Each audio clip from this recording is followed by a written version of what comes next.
এই যে আপনারা সুস্থ হলেন, বলবেন না জাহাঙ্গীর কবিরের কারণে সুস্থ হয়েছে। খবরদার, আল্লাহ আপনাকে সুস্থ করেছে।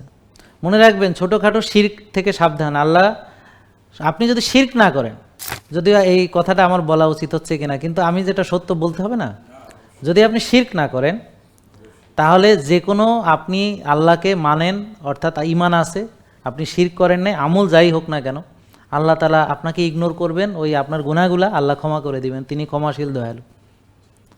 এগুলো ইগনোর করবেন আল্লাহ, কারণ আমরা তো পাপ করার জন্য পৃথিবীতে আসছি। এবং আল্লাহ বলেছেন, এরা যদি এই পাপ না করতো আর যদি ক্ষমা না চাইতো, আমি আর একটা জাতি বানাইতাম, ওরা ক্ষমা চাইতো।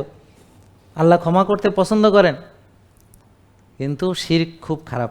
তাই জন্য আপনারা দয়া করে এই যে অমুকের এই হয়েছে, এইটা হয়েছে, এগুলো না। তাহলে আমরা যদি সুস্থ হই, সে কে? আল্লাহ সুস্থতা দিয়েছে।